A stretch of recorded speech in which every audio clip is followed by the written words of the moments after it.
Broadcasting from the business capital of the world, this is the Podcast Business News Network. She always has an interesting way of looking at life, things we deal with all the time, how to navigate certain situations. How does she do that? Well, she's a heyoka, which is a storyteller. She also is clairvoyant, a medium, helps people, coaches them along the way in life. She's a card reader.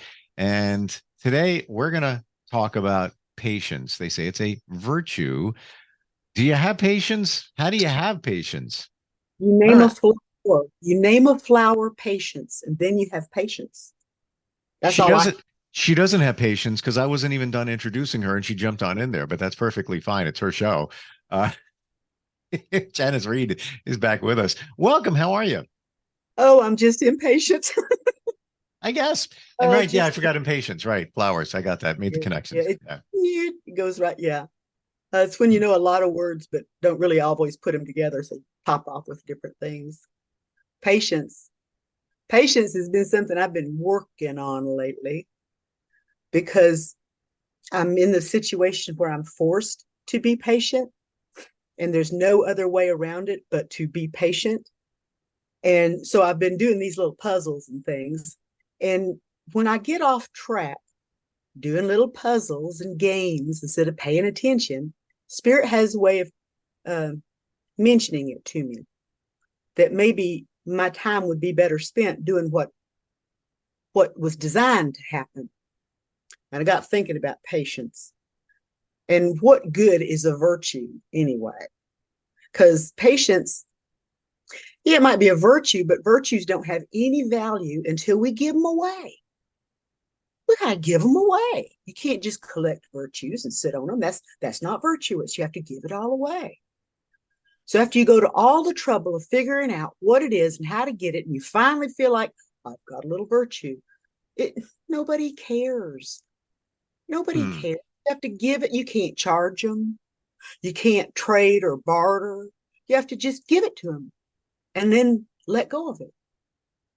And then patience has a value. I hate wait. It's not my best virtue. But I read that story about there's some guy in the Bible books that waited and was patient, and might have been Job.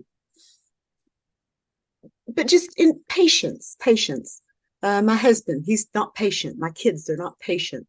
I hang out with people who are not patient. And so as an empath, I am not patient until I get to here. And you and I have like a limited timetable. And we, it has to fit or I'm too big.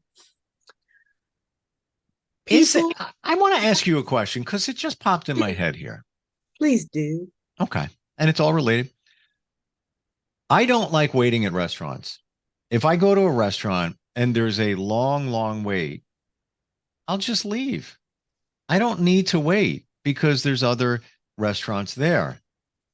Am I impatient or am I practical? I'd be hungry. Well, that's where it started. So I'm hungry and one of the two. But yeah. What would that be? Well, it depends on, what are you really there for? Are you really there for the food? Or are you really there for the camaraderie of the people with you or that you're going to meet or be seen by? And, how many page 6 photographers are in that restaurant? Well, usually I'm going to eat. I would have gone to that restaurant because I heard something good about it. But if there's a long wait, I don't wait for at a restaurant for food. It just doesn't make sense to me when there are many others to go to. And there's then other choices. If it's a theme restaurant, maybe I'll go back another time where it's less busy because you just want to experience it and see what all of, talk is about. Short of that, though, I think I'm more practical in just leaving. I don't know if I'm really impatient. I am. If I go out to eat, unless I've gone to the trouble of making I've registered. What do you call that? Reservation. Mm-hmm. I've always had reservations about those. But if I've made a reservation and I've planned and I come and I'm not served, I may mention something on my way out. But generally, if I've got a reservation, I expect, to have decent service, they're ready for me. They're prepared. They should be prepared for me. Sometimes I have different diets, so I call ahead. But to be patient in general, I think that's one of the ways that we get off track. Without patience, we've managed to hurry up our lives. Hurry up, hurry up. I once drove around Lower Manhattan all the way up into Midtown and back because the person I was with wanted to take me to a nice restaurant. And the line was too long. We drugged me home at 10:30 and I got out of the car. I had not had a cracker because he couldn't wait the 10 minutes or 5 minutes. So there's a limit to hungry versus wait time. I try to be practical like you. But patience in general, I think people have gotten out of touch with the value of patience. We want to get to the next thing. While we're waiting on the bench for our table to be ready, we're doing those figures in our head. Or we've got our little, most likely got our little iPad out or smart pad or phone, and we're doing something, watching a movie or going over business or making plans. We're not being patient. We let go of that because we think it doesn't have any value. It's like play. For so long, people didn't think play had any inherent value. It's where we learn our social skills and our fine motor coordinates. I mean, it's very important stuff happens in play. Same thing with patience. When we are patient and we're waiting on our table, I'm so glad you brought that up because it's a good example. And we want to balk because they're going to make us wait 20 minutes. And that's like up there where, no, I don't need to wait 20 minutes. I can be somewhere else in 20 minutes. We make that decision. I have done this process myself many times. My mother taught it to me. So, I know that it happens, but what we think, what we truly believe tends to open up and try to manifest for us. I mean, it really does if we really believe that it's coming. My mother used to light a cigarette. The waiter would show up. The food would come. It wouldn't matter where we were. If she lit a cigarette, some waiter would come and bring us food. That was her magic trick. That was her way of saying, by the time the cigarette's gone, we're out of here. And she'd light it sometimes right off the bat. But patience, my mother might not be the best example, is the time when we can think about what it is we're being patient for. What is the thing that requires us to wait our turn? Is it animal, vegetable, or mineral? Is it something we're agreeable to? Is it the law? Are we just doing it out of habit? Like my mom and her cigarette. Patience, if we utilize it for what it really is, I'm going to surprise y'all now. Patience is when we can envision the thing we want right up here between our eyes. Some people call it the third eye. I call it right up here between my eyes, a little bit in. When we can perfectly envision a thing so, it tends to manifest when it might not have before. Our world is influenced by how we think, what we think, where our emotions pull and tug us. When we are patient, we envision being the very next person to be seated. We envision that they opened the new can just before we got there. We envision that we're going to get that window seat with a beautiful view of the harbor. If I'm going to wait, then I'm waiting for something really good. And in 20 minutes, nothing was good enough. But for those few minutes, though, I don't balk. I don't make a face. When I'm patient, I listen. It's a kind of a meditation. In prayer, we ask for stuff, and in meditation, we listen to see what's going to be said. So patience lets us have a moment of meditation with our desired end, whether it be food, drink, sleep at the end of the long drive. We get in touch with that and we envision it perfectly so. What I mean by that is everybody benefits. Nobody's going to get kicked out because we're coming in. We're not going to be short on cash. They're going to have the thing that we want, not be out of it that night. All the waiters are happy. The cooks are all in a good mood. The place is hopping and there's happiness singing in the floorboards. You start envisioning that. I have envisioned this, and the place picks up. I mean, one person makes a change in their environment if they intend that change. If you've ever seen anybody get fumy and red in the face and angry, you have seen how some one person's attitude can change everybody around them. This is the very same thing, only the other side. Sit there and smile on your face and be happy. You're in out of the rain, out of the wind. Smells good. You're with somebody or not somebody, or maybe you're not with anybody, and that's even better.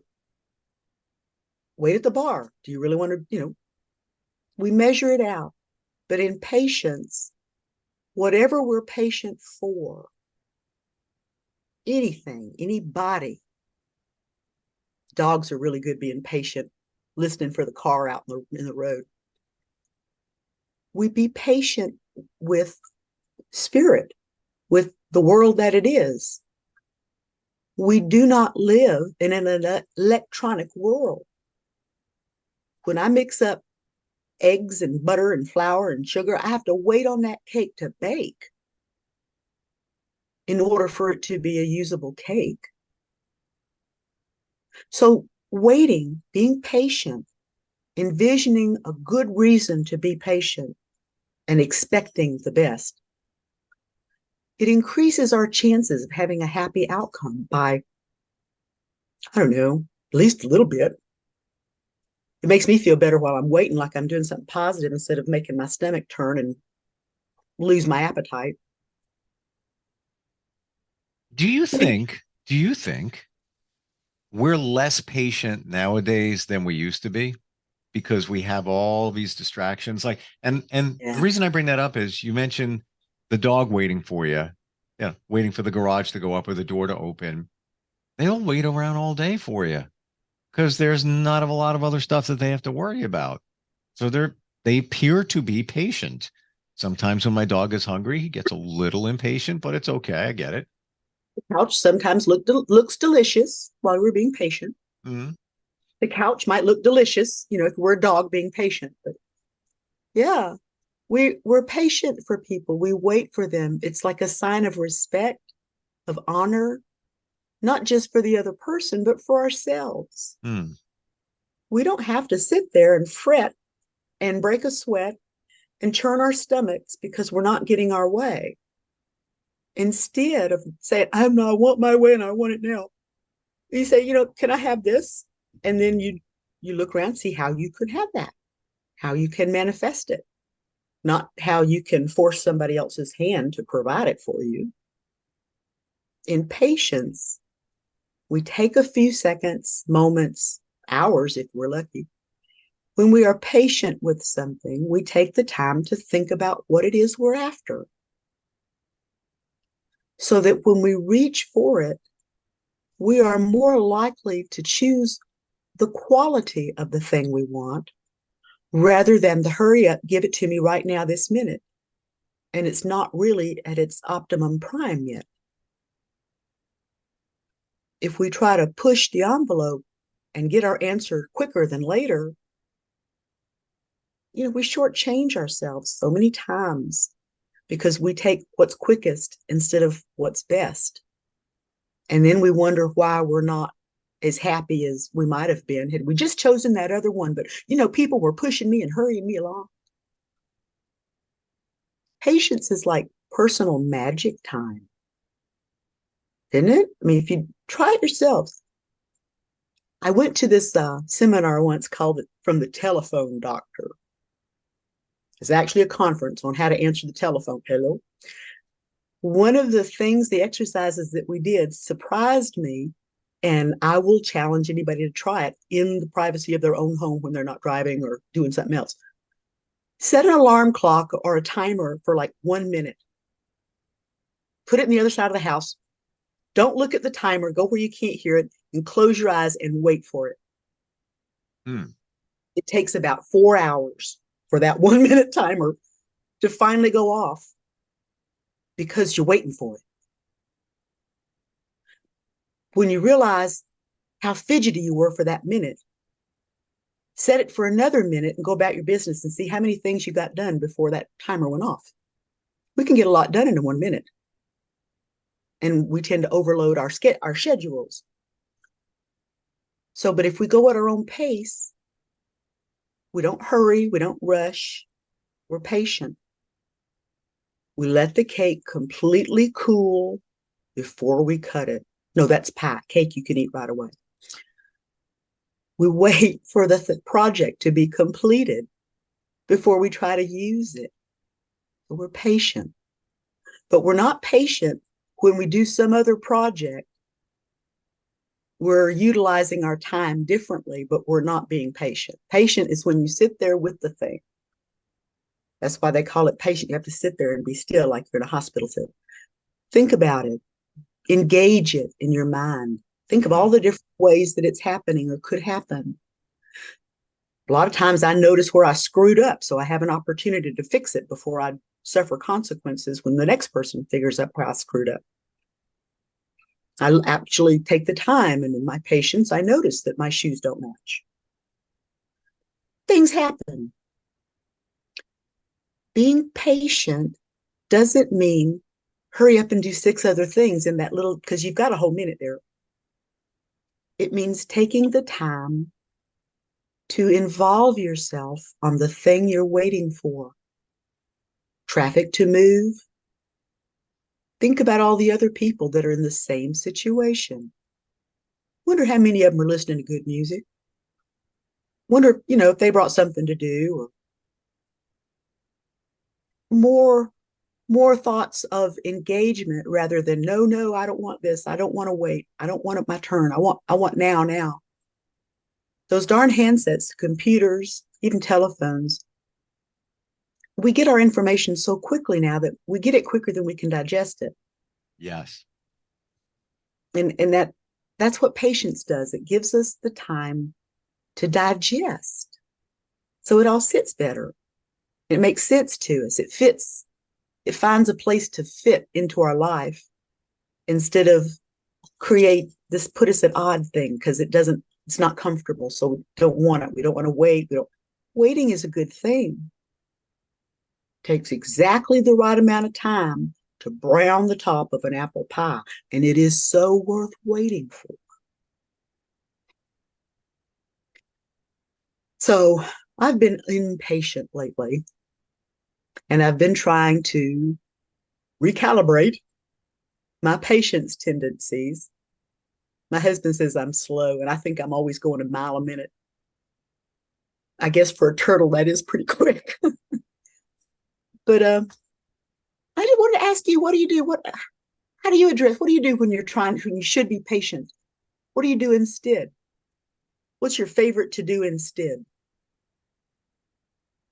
You know what the answer is for everybody? Sleep, coffee, naps, cookies. Pick up their phone. Yeah.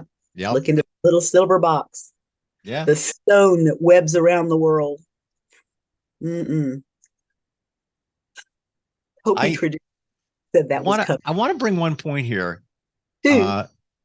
Because we've never talked about it, Janis. Manifesting.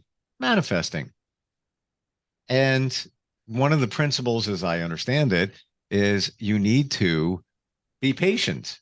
If you manifest something, perfect person, car, job, whatever it is, you need to be patient. I think that is the ultimate test of patience, where you just throw it to the universe. I'm just going to wait for it to show up. I know Mhm. I know it's going to show up. Key principle of manifestation, but it's coming. It's coming. Yeah. Just got to be patient. And the more you're not patient, the more you, as I understand it, push that thing away. Mhm. Mhm. I think it's a little bit like a muscle that the more you use it, the more it's easy to use.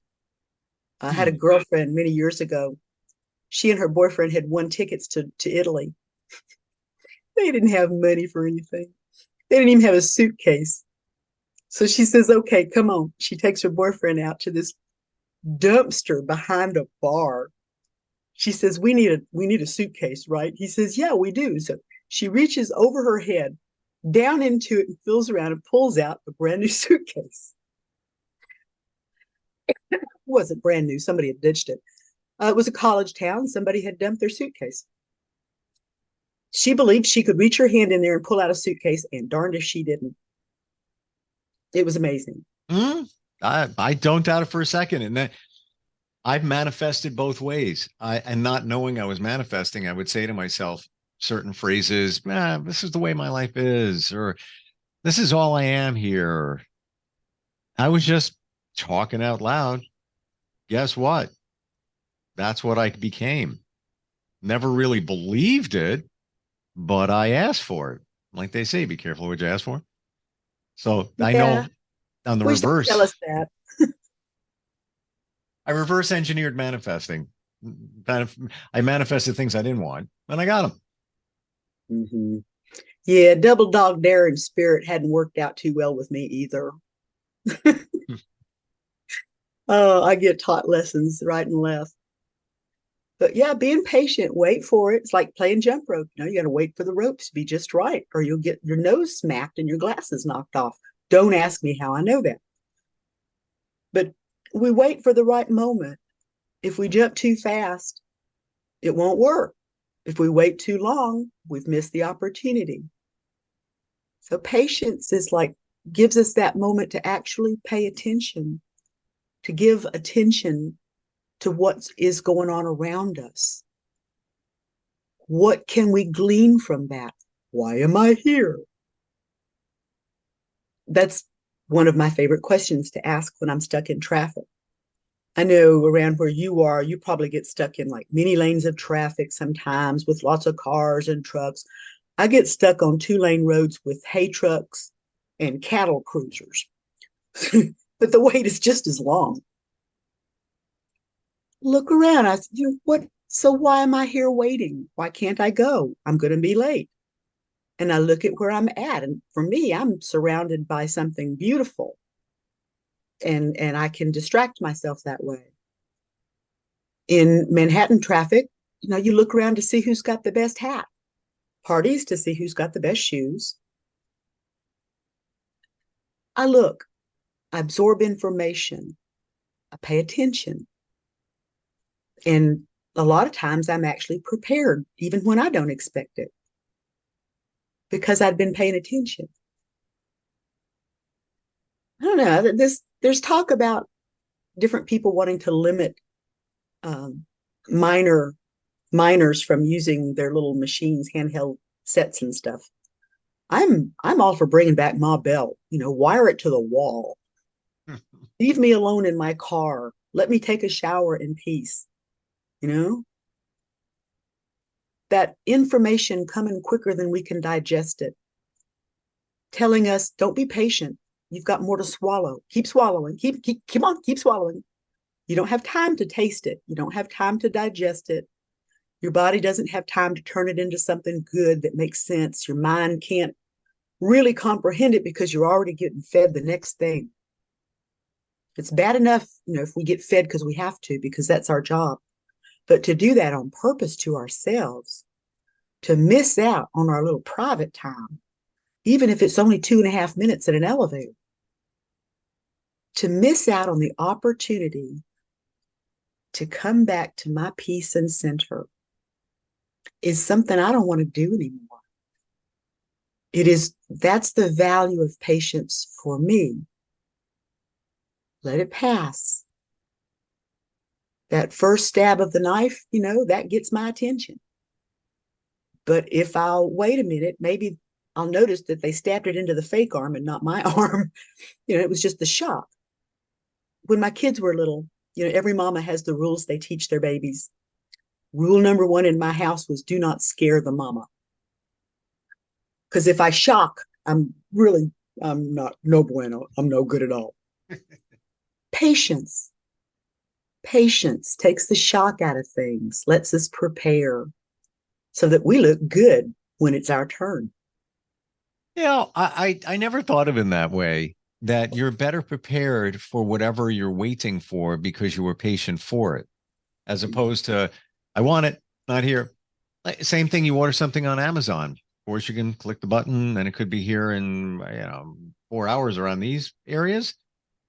But if it's something that takes longer that you're waiting for, I imagine when you were a kid, cereal box, you cut the form out, you put it in an envelope, you mail it out, maybe with, $5 or whatever to get a certain toy. I remember it was an airplane from a TV show. Ooh. And I waited for it. I was ready for it because I had patience. If it came in 3 hours, as it does now with Amazon, what are you doing? I know what I am doing. What's the next thing I need? Yeah, you'd have played with that little airplane for 3 hours and thrown it away because easy come, easy go. Yeah, there was no excitement build up to it. It was just, at the door as expected. We're out of time. We're not out of patience, but we're out of time. Well, that's my life. So I'm glad you took patience for me to talk today and listen to me and share with me. Patience is a hard gig. We overlook the hard things because if we don't look at it, maybe it'll go away. Mm-hmm. Patience. In patience, we possess our souls.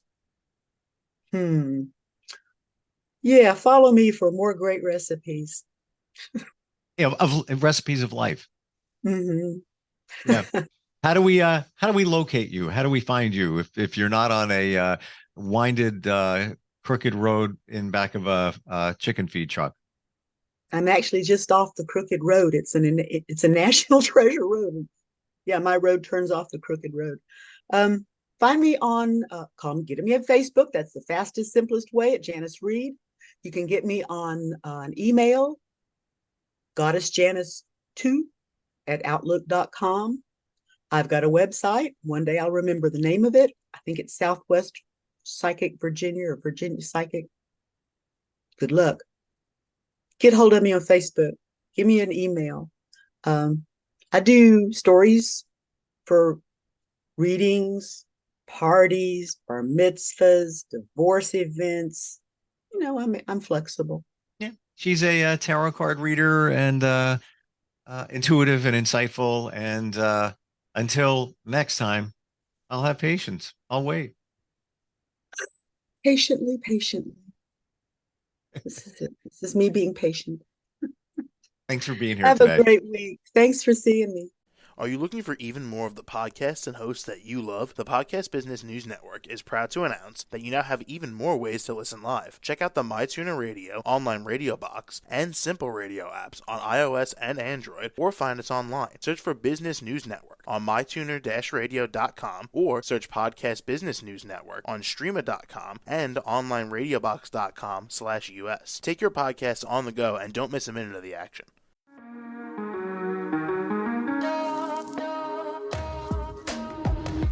Broadcasting from the business capital of the world, this is the Podcast Business News Network. For nearly 2,000 severely injured veterans, everyday life has become filled with barriers. Day-to-day simple tasks can become pretty daunting. I have to carry my chair up 2 flights of steps or have somebody do it for me. What scares me the most is just the falling. When I'm struggling with my house, I think, to have that one great barrier just knocked down, it's crucial. Home for Our Troops is a wonderful nonprofit that builds a mortgage-free, fully adaptive, handicap-accessible house. And there's no catch. It'll be our very first home that we've ever owned. This is a game changer. This is where your life begins again. We need you to join us in completing this important mission. Please visit hfotusa.org and help build homes and rebuild lives. Because of you, everything's going to be okay.